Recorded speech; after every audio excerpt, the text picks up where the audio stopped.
Bonjour, voici le tirage quotidien sur le mercredi 8 mars. Demain persistent les énergies de la pleine lune, donc je vous renvoie à la vidéo concernant les énergies en général. Et pour ceux qui sont adhérents, vous pouvez aller voir ou revoir les horoscopes sur cette pleine lune.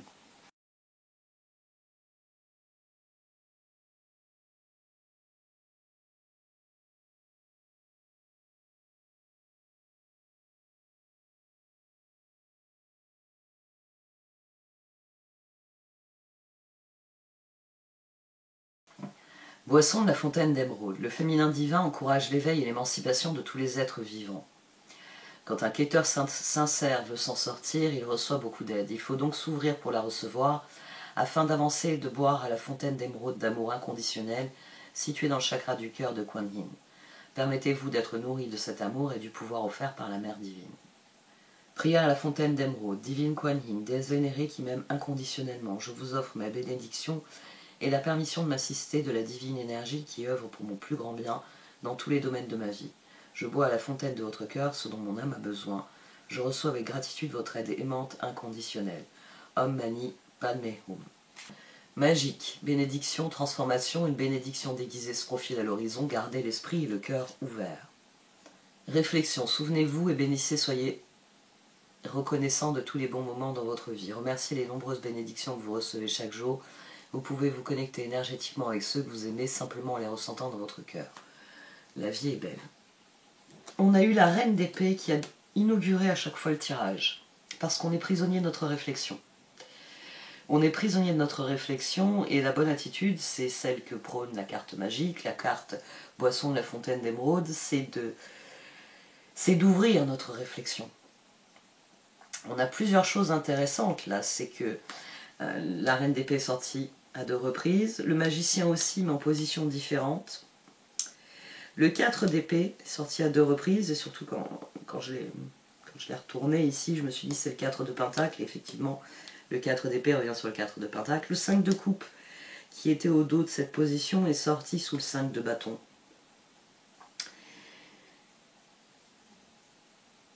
Et nous terminons avec un 7 d'épée. Et une impératrice. Nous avons plusieurs choses intéressantes dans ce tirage. Prenons d'abord la première position et voyons un peu comment elle se décline.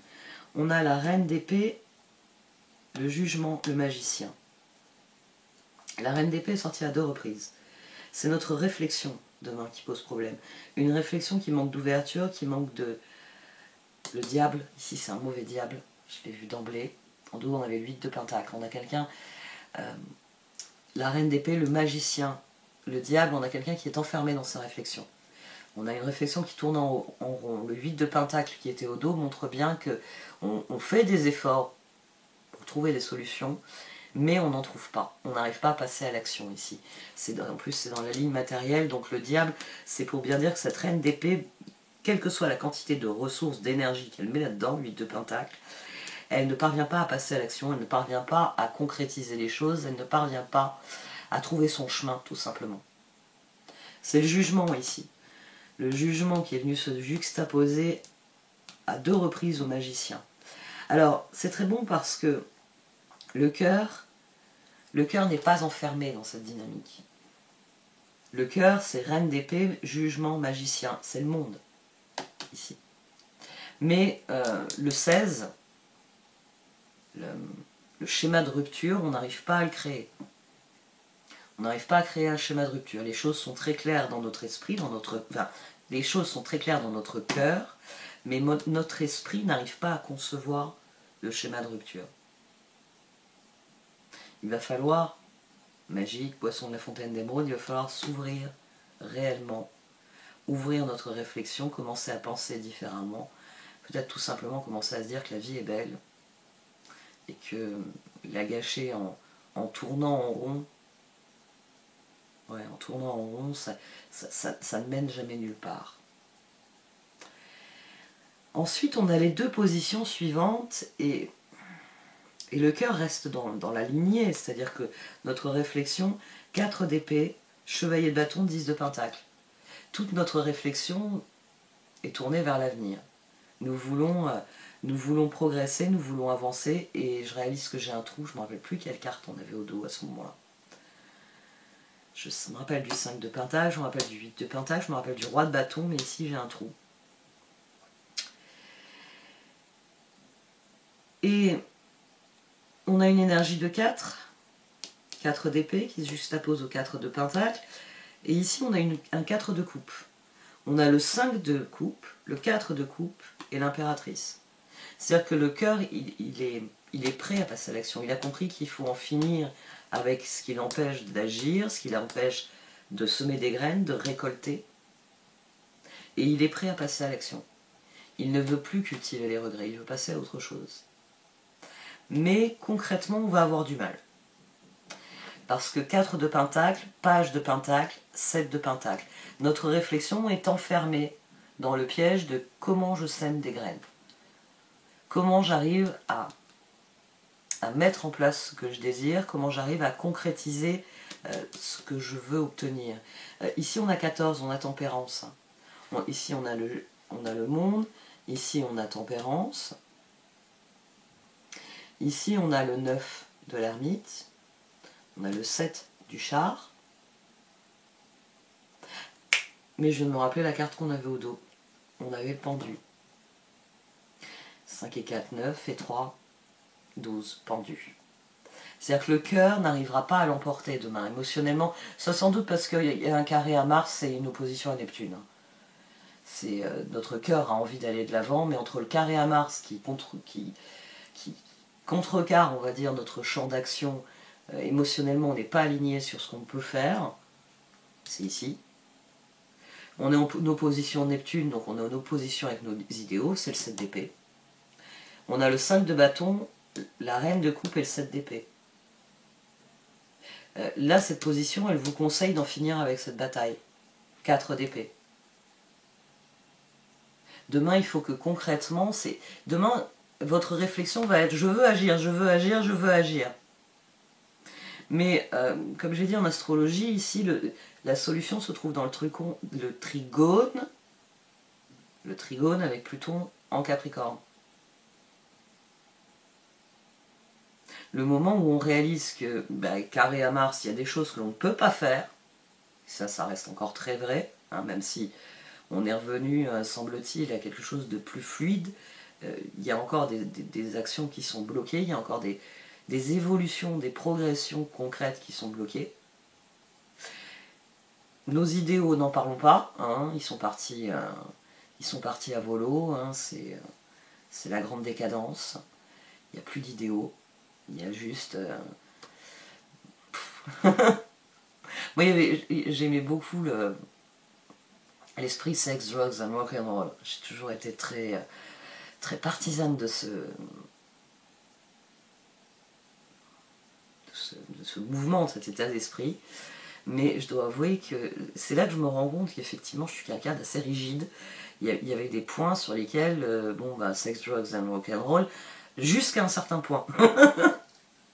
Je m'en aperçois au fil des années, je m'aperçois que ouais, il y a des choses sur lesquelles je reste assez rigide.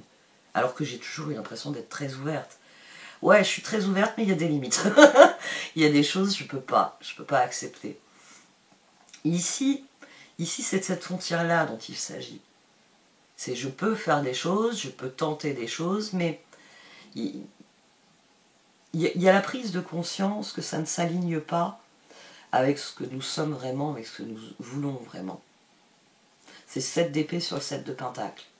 C'est le page de pentacle qui cherche des moyens de semer, et une reine de coupe qui fait le constat, mais j'aime pas les choux de Bruxelles, je veux pas semer des choux de Bruxelles. On va prendre cette image-là, hein. Je pourrais dire d'autres choses, on a une actualité qui est assez chargée, mais c'est à vous de vous faire votre opinion sur ce qui se passe dans ce monde. Et là, on a quelqu'un ici qui dit non, mais il y a des limites à ce que je peux accepter. Et C'est une dynamique qui est intéressante, parce qu'on est au lendemain de la pleine lune, parce que Saturne, celui qui fixe les limites, vient de passer en Poisson. Et forcément, c'est à mon sens l'énergie qui s'exprime ici. Saturne est en Poisson désormais. Le cycle se termine, hein, j'en ai parlé dans la vidéo, le cycle de 12 signes se termine avec ce cycle de Saturne en Poisson. Saturne, quand il va entrer en Bélier, va rentrer dans une toute nouvelle dynamique. Il va rentrer dans une... On ne peut pas dire une décennie, parce que ça dure 30 ans, les cycles de Saturne, un peu plus même, avec les rétrogradations, etc. Mais s'il y a bien... C'est pour ça que c'est une planète générationnelle. Parce que là, ça clôture un cycle de 30 ans, Saturne en Poisson. Pendant 30 ans, il y a des choses qui ont été mises en avant par Saturne, et Saturne en Poisson, moi, à mon sens, hein, je voulais développer, mais il y a une chose que j'ai gardée pour moi, mais sur laquelle je suis très sensible sur ce transit, c'est le fait que ce transit de Saturne en Poisson, il vient faire le bilan. Le signe des Poissons, il y a un bilan qui est définitif, qui vient se clôturer. Saturne ne peut plus retourner s'il a merdé quand il était en Taureau, en Lion, en Balance, en Capricorne. Il ne peut plus y retourner, il ne peut plus y revenir. C'est fait, c'est fait. Il y a quelque chose d'assez fatidique là-dedans. Et demain, c'est ce ressenti-là. Il y a quelque chose de fatidique. Il y a des choses qui sont terminées. Et les choses que j'accepte pas, les choses que je n'aime pas, les choses que j'estime hors limite, inacceptables, d'une manière ou d'une autre, on a le sentiment qu'on va les subir indéfiniment. Mais chaque nouveau cycle donne l'occasion de réécrire les choses. Ça donne l'occasion de repartir à zéro. Donc là, ce constat qui est fait demain, c'est-à-dire 7 de Pentacle, 7 d'épée, je ne peux rien faire de ce que je voudrais faire. Ça ne doit pas diminuer, ça ne doit pas atteindre, ça ne doit pas devenir une spirale descendante. On a des reines dans ce tirage, hein. Reine d'épée à 2 reprises, reine de coupe, reine de Pentacle. Si la reine de coupe, chez vous, le côté émotionnel n'arrive pas à rester suffisamment stable pour envisager la situation, faites appel à la reine de Pentacle en vous. La reine de Pentacle, elle ne va pas être monomaniaque comme peut l'être une reine d'épée. Elle ne va pas s'enfermer dans ses réflexions, la reine de Pentacle. Elle a trop de choses à faire pour ça. Oh, le temps qu'elle passe sur un truc, elle ne peut pas faire d'autres choses qu'elle a à faire. La reine de Pentacle, je le dis toujours, c'est la plus équilibrée finalement du tarot. C'est la plus proche de l'impératrice. Parce qu'elle ne se laisse pas déborder par sa réflexion, elle ne se laisse pas déborder par ses émotions. Elle a le sens pratique. C'est la femme qui subit une catastrophe et qui se lève et va préparer le repas. Parce qu'on ne pourra pas remédier à la catastrophe le ventre vide.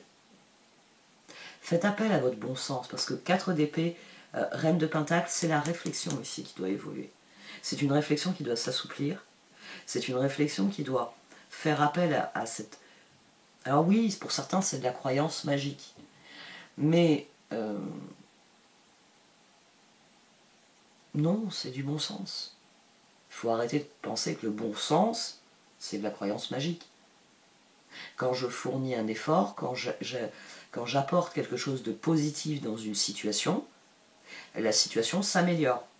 Ça ne veut pas dire que la situation s'efface et n'a jamais existé et que tout est merveilleux et nous sommes au pays des bisounours. Ça signifie que l'évolution va dans une meilleure direction.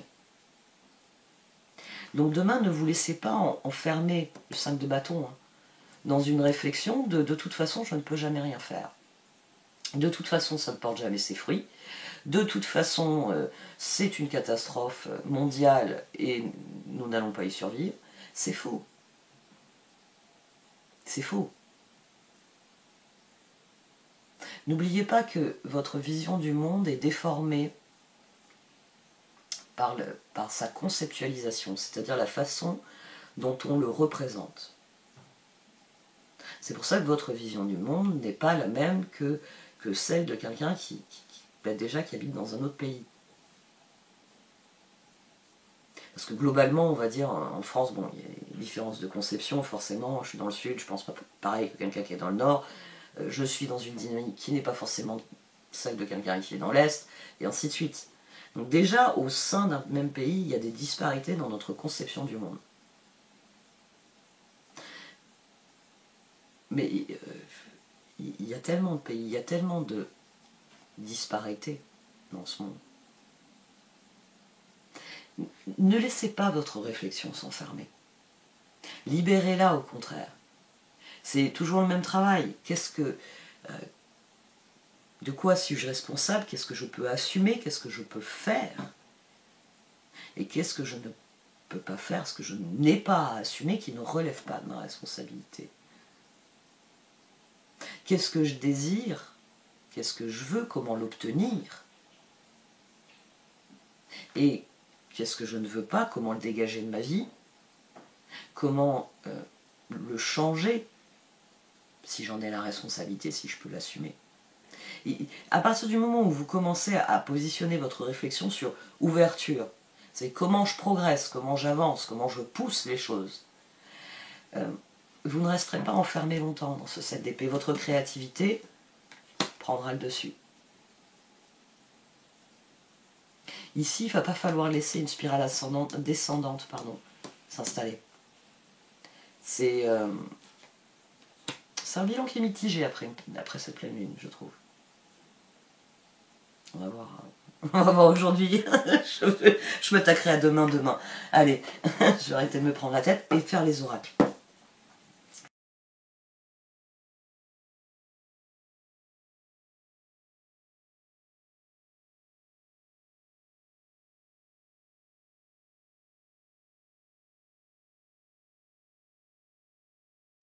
Certaines astrologues que je suis, je pense notamment à une anglaise et une australienne, font une astrologie qui est tournée vers nos sociétés, vers l'histoire en marche, vers ce que nous vivons dans nos sociétés. Et c'est vrai que c'est très intéressant parfois de regarder les énergies, de regarder comment la société se comporte globalement. Demain, il y a un appel à faire la grève générale. Demain, il y a... Oui, enfin, c'est ce que je me suis dit. Je me suis dit, tiens, parce qu'il y a un appel à se rassembler ici. Il y a un appel à se rassembler, il y a un appel qui dit que la solution est collective.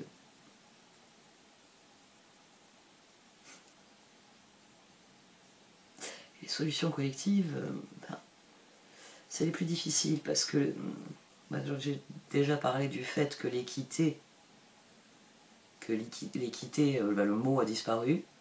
J'ai rigolé avec mon beau-frère là-dessus ce week-end. J'ai rigolé sur ça parce qu'à un moment donné, il y a eu un lapsus, un truc. Et Mathieu a corrigé et j'ai pas pu m'empêcher de partager un truc qui s'était passé quand j'avais rédigé quand j'ai rédigé Saturne. C'est à plusieurs reprises j'ai employé des mots et en me relisant je me suis dit mais attends, c'est des mots que plus personne n'emploie et ça va rendre ton texte incompréhensible. Il m'a fait hurler de rire parce qu'il a été encore plus loin que moi dans le constat d'humour noir. Et dans des moments comme ça, c'est vrai que je réalise à quel point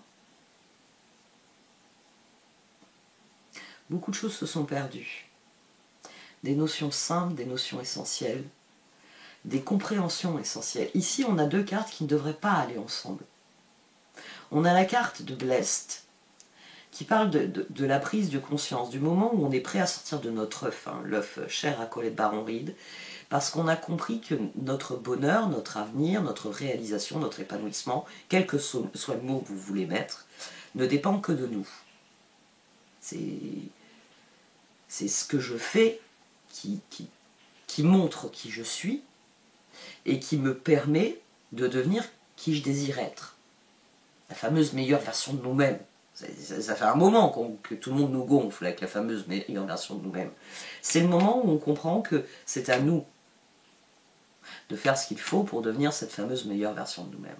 Mais ici, dans Neverending Story, on a quelqu'un qui tourne en rond.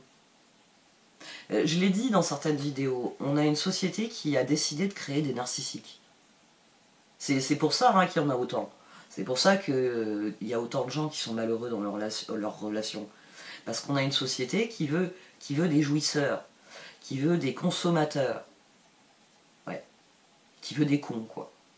Des consommateurs. Hein. Parce que j'ai hurlé de rire l'autre jour sur quelqu'un que je suis sur YouTube. Et il disait, on a un chouette ministre. Il est content, la consommation repart. Son bilan, c'est vous inquiétez pas, tout va bien se passer, la consommation repart. Ouais, la connerie repart, quoi. Et tu t'imagines que la connerie va encore durer 30 ans. Chouette. Si toi, tu as ton plan de carrière, ensuite tu finiras Conseil d'État et tout le bordel, et tu as ton plan de carrière. On va canaliser les cons dans la consommation, parce qu'ils sont cons, et c'est la consommation. Ici on a quelqu'un qui n'arrive pas à concrétiser ce qu'il sait au fond de lui. C'est à nouveau cette opposition entre le cœur qui sait qu'il doit agir, parce que c'est lui que dépendent les choses, et le monde matériel. Si je passe à l'action, ça va faire désordre.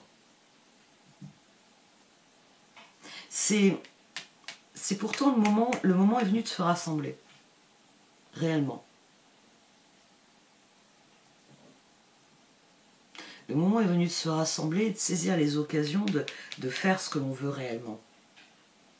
Le moment est venu de choisir. De choisir où tu te situes sur l'échiquier de la vie, où te situes-tu, qui es-tu sur cet échiquier de la vie. On n'en a rien à foutre, c'est pas une question de position, hein. Faut pas revendiquer, je suis le roi, je suis la tour, je suis le chevalier. Il ne s'agit pas de ça. Il s'agit d'être pleinement soi-même, d'être réellement conscient de ce que l'on est. Il s'agit de faire des choix qui vont dans la bonne direction, c'est-à-dire celle de la fameuse meilleure version de soi-même. Ça implique de renoncer à des choses. Ça implique surtout de choisir plus grand que soi. Plus grand que soi et plus beau que soi. C'est pas s'enfermer dans la spirale. C'est une carte que j'ai longtemps associée au narcissisme, je dois l'avouer. Parce que c'était une carte qui tombait sur certaines situations et je me disais, ça c'est le comportement de la personne qui refuse de penser. C'est du solipsisme. C'est quelqu'un qui refuse de voir le monde autour de lui. Parce qu'il n'y a que lui qui compte. Et c'est pour ça qu'il est malheureux. Parce qu'il n'est pas capable... c'est ne pas être capable de se dire que la vie est belle. Parce que on ne veut pas que la vie soit belle, on veut la tirer à soi. Mais c'est pas comme ça que ça fonctionne, il faut aller vers la vie. C'est ce mouvement-là qu'il faut. Et le changement viendra de votre connexion aux autres. Quand vous vous sentirez à votre place.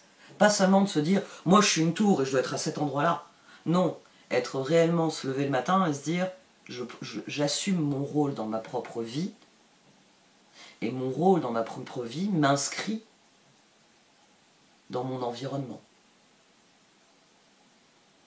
L'environnement, bien sûr, c'est tout ce qui vous entoure, pas seulement les gens, mais aussi la société dans laquelle vous vous inscrivez. Des choses qui ont été perdues, parce qu'il fallait une planète de consommateurs. Moi, il y a une chose qui m'a toujours beaucoup choquée, c'est... et je le vois, mes enfants sentent ce décalage, puisqu'ils font partie de ces générations qui ont des écrans au bout des doigts, et quand ils entendent certains discours à l'école, ils reviennent avec leur paquet de questions. Et pourquoi on parle de pays du tiers-monde? Ils vivent comme nous. Et j'ai ma fille qui me sort une vidéo qui me dit, regarde, maison, électricité, eau, travail, école, ils vivent comme nous. Et il y a une chose qu'elle n'arrivait pas à dire, qu'elle finit par dire, c'est en fait, on lui avait plus ou moins donné une liste des spécialités des pays. Et elle ne comprenait pas. Elle ne comprenait pas pourquoi on a enfermé certaines régions du monde comme devant être Disneyland d'autres régions du monde.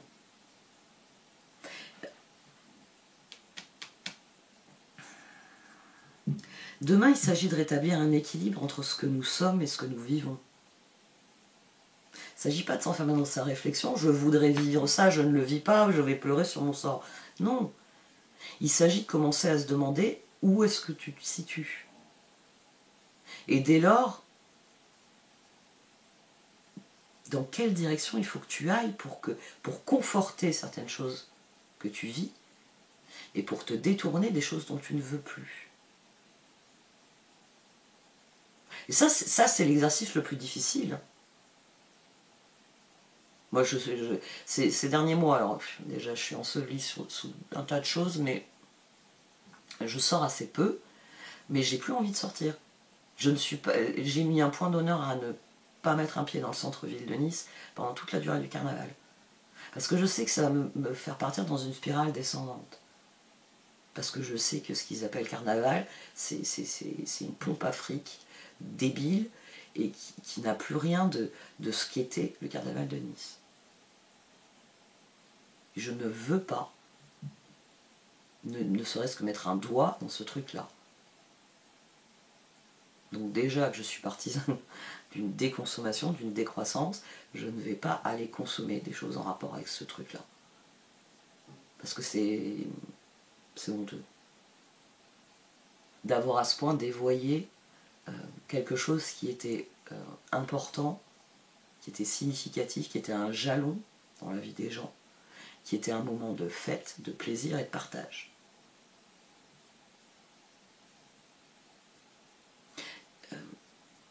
Il s'agit désormais de se demander où est-ce que j'ai envie d'être réellement. Et à l'heure où beaucoup de gens commencent à dire « je ne veux plus être dans ce pays-ci », tel qu'il est maintenant, c'est d'autant plus intéressant de vous demander qu'est-ce que vous voulez pour vous, pour votre vie. Ce que je le dis souvent, c'est dans les périodes où il y a des grands changements que vos petits changements vont passer comme une lettre à la poste. Bah, tout le monde change, je fais pareil, j'évolue.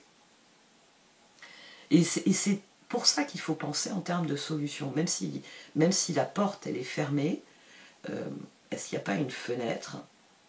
Est-ce qu'il n'y a pas un autre endroit pour aller dans la direction où je veux aller? Comment je contourne ce mur-là? Comment je l'abats? Ça peut être une solution aussi.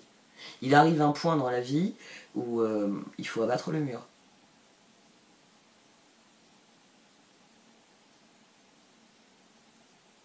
Demain, ne vous enfermez pas dans vos propres murs, parce que c'est des murs extérieurs qu'il va falloir abattre. Et si vous érigez des murs à l'intérieur, votre réflexion va tourner en rond, et vous ne serez pas là où il faudra mener des vrais combats. Et manifestement,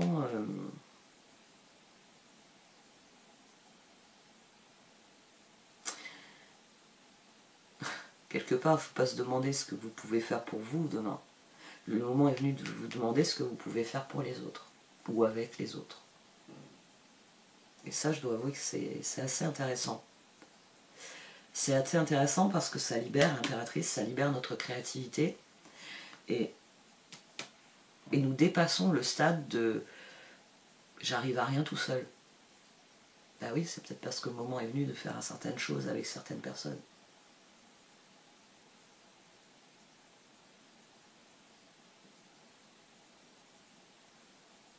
C'est les autres ici qui débloquent la situation. Parce que notre relation à l'autre conforte les changements. C'est une conclusion intéressante.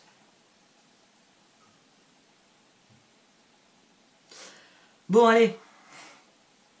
On est là, on sera toujours là. Gaulois réfractaire jusqu'au bout. Bon. Ouais, je dois avouer, il faut pas que je regarde certaines vidéos avant de travailler. Mais bon, il y a des choses sympas sur Odyssey et Rumble, hein, si vous voulez essayer. Ah, je vais peut-être pas parler des plateformes, peut-être que je m'abstienne. Parce qu'il y a d'autres plateformes où vous pouvez trouver du contenu intéressant et vous dire « Ah bon ? Mais pourquoi on m'avait dit que c'était d'une autre couleur ?» Parce que là, il s'est filmé en direct, la couleur, elle est bonne, ah oui, j'ai une vision plus claire de ce qui se passe réellement. C'est ça c'est peut-être le seul avantage des écrans à l'heure actuelle. C'est que, quelque part, les générations, ça ne croyez pas, hein. Beaucoup me disent « Ah, mais la génération de nos enfants, ils feront rien, ils feront rien. » Moi, j'en suis pas sûre. Alors c'est vrai qu'il y a toute une partie de la génération dont l'esprit a été perverti par les écrans, par ce qu'il y a de plus pervers dans le système qui s'est instauré ces 20 dernières années. Mais je rencontre suffisamment de jeunes pour savoir que ils vont peut-être pas y aller avec les poings et les barres de fer comme ceux de ma génération ont pu le faire ou les générations précédentes, mais ils y vont avec leurs écrans. Ils y vont avec leurs écrans. Et ça peut être intéressant des fois. J'ai juste ça à te montrer. Regarde. Et c'est ça, moi je pense que... Et l'astrologie va dans ce sens-là. Hein. Tant qu'à faire ma minute opinion, l'astrologie va dans ce sens-là. C'est-à-dire une prise de pouvoir de la vérité par des supports innovants. Parce que quand vous avez quelqu'un qui, face à une caméra, fait quelque chose, il peut vous faire de l'inversion accusatoire autant qu'il veut, il peut tenter de vous manipuler par tous les moyens possibles et imaginables qu'il veut. C'est toi là, t'es bien en train de faire ça. Ok. Fin de la discussion. Fin de la discussion, c'est ce que tu es en train de faire. C'est aussi pour ça que l'astrologie, moi j'en ai pas mal parlé dans tous les tirages finalement. Vous allez vous définir par ce que vous faites. Et oui, c'est là que se trouve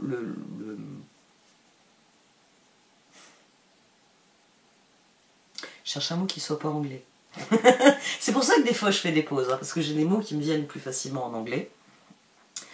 Pour certaines notions que je rencontre plus facilement dans des vidéos qui sont pas francophones, dans des réflexions notamment que certaines personnes mènent, et que je rejoins, et cherche, oui, le truc, l'astuce, le fil sur lequel il faut tirer, c'est ça. C'est que à l'heure où vous pouvez être filmé à tout instant de votre vie, vos actes vont parler pour vous, de plus en plus.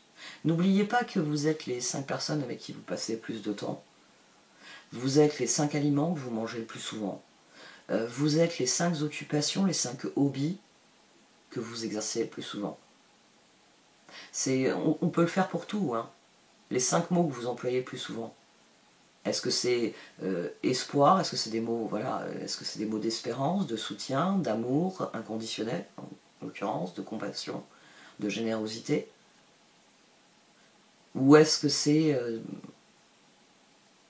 de la violence, de la méchanceté, Ça, c'est révélateur, hein. C'est révélateur d'un état d'esprit, d'une disposition d'esprit. Et oui, c'est assez dur pour quelqu'un comme moi qui est longtemps écrit, il est interdit d'interdire, mais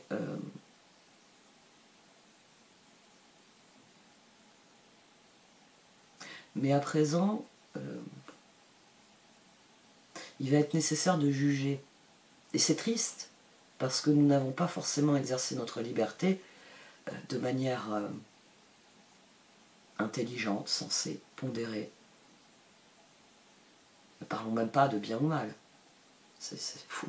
Là, on va avoir mal à la tête.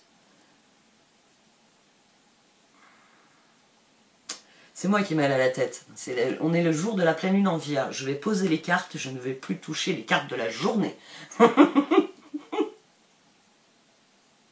Faut que ça arrête de taper sur mon ascendant, ma Vénus et ma lune, je vous en supplie. Bon, ce sera guère mieux, parce qu'ensuite ça va taper sur ce que j'ai en balance. On en discutera aussi quand tu auras les pleines lunes en balance. Bon, on en discutera forcément. Hein. Mercure conjoint à mon soleil et à Pluton. Il va y avoir du sport dans les mois à venir. Marilyn est en train de changer, Marilyn est en train d'évoluer.